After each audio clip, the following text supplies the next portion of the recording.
ने ग्लोरीफाई किया हुआ है, जिस तरह उसकी यहाँ तशरीफ़ आवरी को हमने दास्तानियत में गुम कर रखा है, जिस तरह हमने उसको एक अवतार बनाकर पेश किया, मतलब बुनियादी गलतियां की हुई हमने। मसलन क्या? मतलब उसकी उम्र कि जो वो 17 साल का था, ये बात अकल तस्लीम ही नहीं करती कि वो दामाद था हज्जाज बिन यूसुफ का। और हज्जाज बिन यूसुफ कौन था, कैसा था, उसका रवैया अवाम के साथ क्या था, वो किस नौयत और किस तरह का हुक्मरान था, वो पूरी दुनिया जानती है। उसको मज़ीद डिस्कस इवन करने की ज़रूरत नहीं। और जिस दर्दनाक अंजाम से वो और उसका खानवादा दो चार हुआ उमैयद जी के अंडर, वो भी आप जानती हैं। 17 साल जो कि दामाद भी था, दामाद हुए काफ़ी देर हो गई थी उसे, वो मुमकिन नहीं है कि वो एक इतना अहम काम एक नौखेज़ बच्चे को दे देता। उसकी उम्र 27 साल थी। या ये कातिब की गलती है और या ये मुर्रिख की हमाकत है।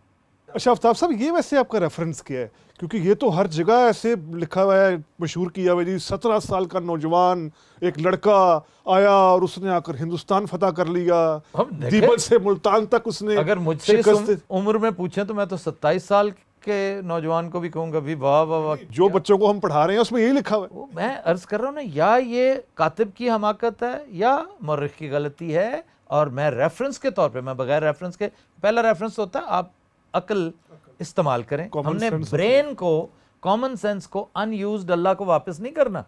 या अल्लाह देख लो हमने जैसी ली थी वैसे वापस कर दी, उसका इस्तेमाल है। आप अकल को इस्तेमाल करते रहें, तफक्कर करते रहें, ख्याल आप जितने मर्जी डालो। अल्लाह ताला ने ऐसा निज़ाम रखा, किसी भी वक्त आइडिया आ सकता है। यहाँ पे रेफरेंस बड़ा बन रहा है खूबसूरत हिस्ट्री का, सुल्तान मोहम्मद फातेह के हवाले से।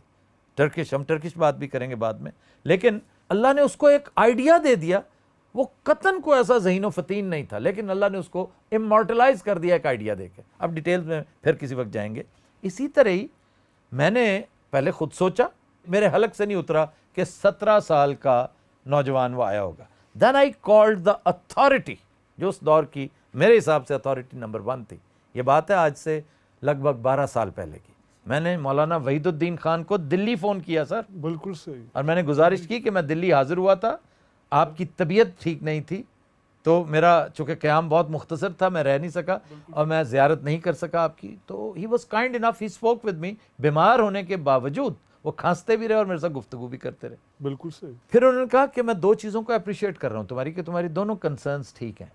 मोहम्मद बिन कासिम की उम्र, देखिए हम बात उसकी उम्र की कर रहे हैं। अगर यहाँ मसला हो गया है, अब कोई कहे अच्छा जी चलो 27 मान लो, तो इसका मतलब ये हुआ कि आपने ज़ेब दास्तान से आगाज़ किया, ये गलती की तो आगे भी की होगी, यहाँ डिस्टॉर्शन की तो आगे भी की होगी।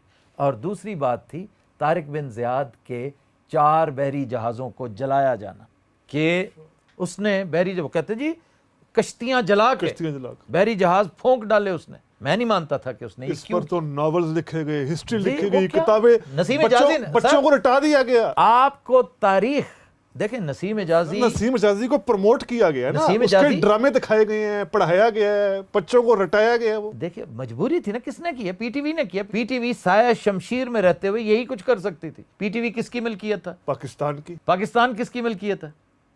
ये तो फिर आप देखा, यहाँ के पर जलने लगते हैं। अच्छा सर, तो भाई उस वक्त मसाइल थे। नसीम हिजाजी एक बहुत बड़ा राइटर है, इससे इनकार नहीं किया जा सकता। नसीम हिजाजी बहुत बड़ा मुर्रिख है, ये बात गलत है।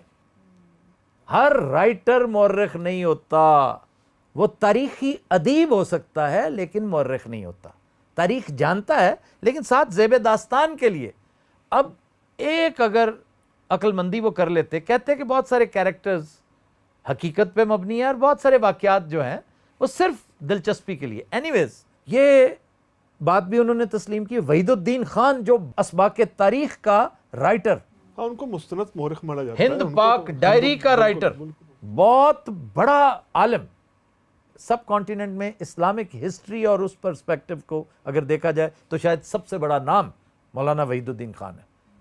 तो उन्होंने मेरे साथ इत्तफाक किया और मैं अंडर ओथ बता रहा हूँ कि अपनी नाअहली के बावजूद मैं बड़ा खुशकिस्मत था कि मैंने उन्हें ट्रेस कर लिया दिल्ली में। और उस वक्त मैं शुक्रिया अदा करता हूँ पाकिस्तान हाई कमीशन का कि वहाँ मेरे दोस्त थे बैठे हुए, मैंने उनकी खिदमत हासिल की। उनमें से एक बंदा बार बार जाता था उनके घर कि सर आप अगर आज ठीक हैं तो आफ्ताब साहब से आपकी बात, मैं उन दिनों दुनिया टीवी में हस्बे हाल कर रहा था। फिर जब बात हुई तो उन्होंने ये भी एग्री किया कि मैं ये भी नहीं मानता, लेकिन हमारे पास हकायक इस कदर मसख हो चुके हैं कि हम लोगों को क्या बताएं कि जी तारिक बिन ज़ियाद ने किश्तियां नहीं जलाई थी। अच्छा। लोग मानने को तैयार नहीं। अच्छा, आपने फिर खुद तहकीक की इस हवाले से? मैं फिर जब अल्लाह ने मुझे मौका दिया, मैं हज पे जब गया ना, अच्छा। तो ये बात मैं वैसे शो में गालबन कर चुका हूँ पहले, बहुत सारी बातें जो मैं पिछले 12 साल यही डिस्कशंस करता चला आ रहा हूँ। वहाँ पर मुझे पता चला कि मदीना यूनिवर्सिटी वहीं पे है, मस्जिद नबवी is a part of that. सही।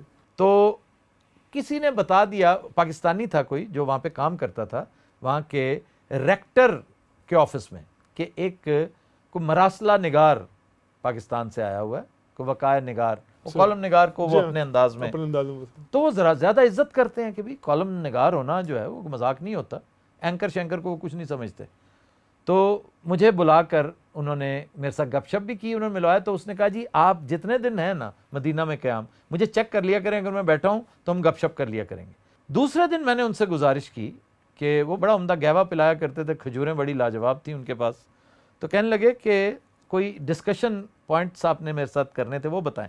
मैंने कहा मुझे सिर्फ एक तहकीक करके बता दें, क्या तारिक बिन ज़ियाद ने वाकई कश्तियाँ जलाई थी?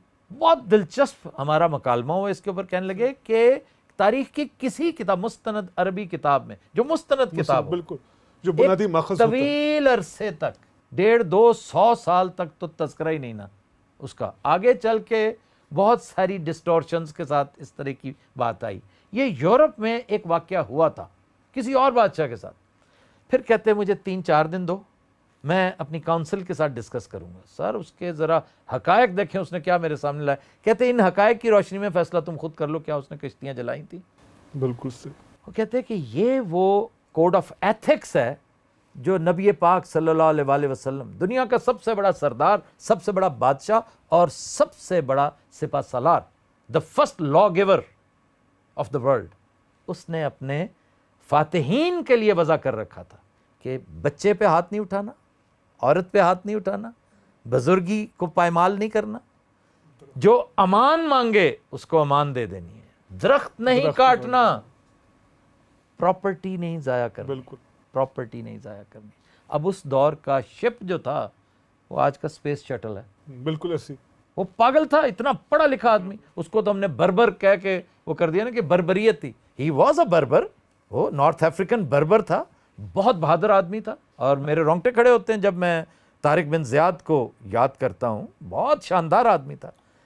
वो कैसे मुमकिन एक पढ़ा लिखा आदमी अपने नबी की बात, अपने सरदार की बात, वो कितना को फासला था। हम तो अब बहुत पुराने, मतलब अब तो बड़े 1000 साल से ज़्यादा हो चुका है, उस वक्त तो ताज़ा बात थी कि वो फरामोश करे, उसी के रास्ते में लड़ रहा है, उसी के दीन को प्रमोट कर रहा है, यूरोप फतह करने जा रहा है। कैसे मैं मान लूं कि एक इतना बरगजीदा आदमी उसके कहे को पामाल करे? इसलिए उसने कश्तियां नहीं जलाई। अच्छा आफ्ताब साहब, बड़ी अहम ये आप तस्दीक कर रहे हैं तारीख के हवाले